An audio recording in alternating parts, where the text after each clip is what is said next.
Hello guys, welcome to hit TV. నేను మీ నిహాల్. ప్రస్తుతం మనతో ఉన్నారు senior political analyst KS Prasad గారు. సార్ నమస్తే సార్. నమస్తే అండి.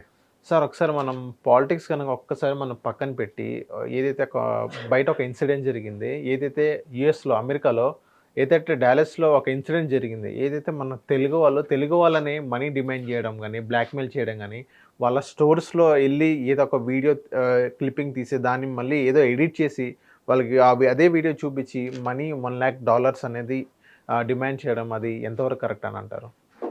ఎక్కడికి వెళ్ళినా సరే వెనకడికి ఒక సామెత ఉంటుంది, సుపుత్ర కొంప పేకరా అని. మనోడెళ్ళి మనోళ్ళకే అక్కడ కొంప ముంచి మనోళ్ళు పరువే తీసే కార్యక్రమానికి తెరలేపితే ఆ వీడియోలో కూడా మీరు గమనిస్తే వెనకతల నుంచి ఎవరో మీ అమ్మ నాన్నలకు తెలియదా? అవును, అవన్నీ అని ఒక పెద్ద ఆయన అవును. సో ఇవన్నీ సారాంశం ఏంటంటే, మన వాళ్ళకి అక్కడ చదువుకోవడానికి వెళ్ళిన వాళ్ళు ఉద్యోగాలకు వెళ్ళిన వాళ్ళకి ఉద్యోగాలు దొరకపోవడం, అలా కొంత some percentage of people are there. వీళ్ళు ఏం చేస్తూ ఉంటారంటే ఫ్రస్ట్రేటెడ్ సోల్స్ ఉంటారు అట్లా. వీళ్ళకి ఏంటంటే స్పాన్ ఆఫ్ నో టైంలో డబ్బులు షార్ట్ కట్లో సంపాదించాలి, ఇలాంటి సినిమాలు చూసి పాడైపోయిన పనికిమాలిన బ్యాచ్ అంతా అక్కడికి వెళ్ళి తగలడితే ఇలాగే ఉంటుంది. ఓకే, అక్రమంగా ఏదో కెనడా నుంచి గోడగని తెలిపి ఇలాంటి వాళ్ళు ఉంటారు, మెక్సికో నుంచి ఇట్ల నుంచి తరలిపోయి వెళ్ళిన వాళ్ళు.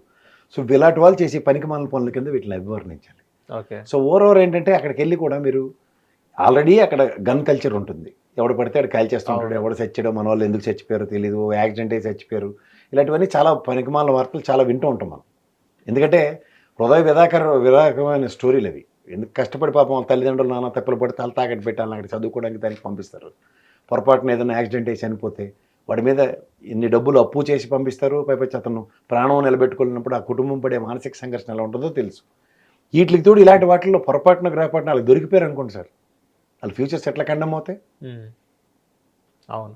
క్షణిక ఆవేశాల్లోనూ బుర్రతక్కువ నిర్ణయాలతో చేసుకున్న కొన్ని పనులకి అందులో ఆల్రెడీ ట్రంప్ వచ్చాడు, తోలు ఎలా తీస్తాడో అందరికీ తెలుసు. అవును. H1 వీసాల మీద వాటి మీద ఉన్న రిస్ట్రిక్షన్స్ పెట్టాడు, ఆ న్యూస్ కూడా మనకు వచ్చింది. అదే. సో ఇట్లాంటి అన్నింటిలో తోడు ఈ కాన్సెప్ట్తో అక్కడ డ్రైవ్ చేస్తున్నారన్న విషయం కనుక ఇంకా ఎస్టాబ్లిష్ అయిందనుకోండి, మన వాళ్ళకి నిజంగా జెన్యున్గా వెళ్ళి వాళ్ళందరికీ ఎంతంత ప్రాబ్లమ్స్ ఉంటాయి. అవును. ఖచ్చితంగా ఇలాంటి వాటిని ఖచ్చితంగా మొదల్లోనే తుంచగలగాలి. ఇలాంటి వాటి మీద భారత్ అక్కడ అనేక ఈ తానాలు తందనాలు ఇలాంటి బోర్డులు ఉంటాయి కదా. అవును. వీళ్ళే ఇన్స్టెంట్ రియాక్టివ్ మోడ్లో వీటి మీద చర్యలు తీసుకుని వీళ్ళని ఇమీడియట్గా అక్కడి నుంచి డిపోర్ట్ చేసి ఇండియాకి పంపించగలిగితే కొంత నియంత్రించవచ్చు. అవును. ఇదే ఈ అబ్బాయి రోహిత్ ఎవరైతే మనీ డిమాండ్ చేశారో, రోహిత్ అనే అబ్బాయి మీద ఇక్కడ చిక్కడపల్లి పోలీస్ స్టేషన్లో 2-3 కేసులు ఉన్నాయని కూడా విన్నాం. అదే అక్కడికి వెళ్ళి ఇంకా అక్కడ బ్లాక్మెయిల్ రాజకీయాలు చేస్తున్నారు అని కూడా వింటున్నాం. అది కూడా మన విజువల్స్లో కూడా చూసాం.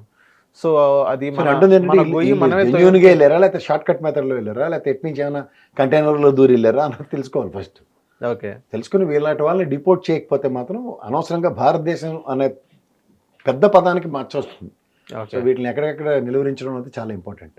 ఓకే. హిట్ టీవీ యాప్ ని డౌన్లోడ్ చేసుకోండి. ఇందులో short news, live news, entertainment movies అన్ని అవైలబుల్ గా ఉన్నాయి. Please download hit TV app. Hit TV app hit TV యాప్ని ఫ్రీగా డౌన్లోడ్ చేసుకోండి.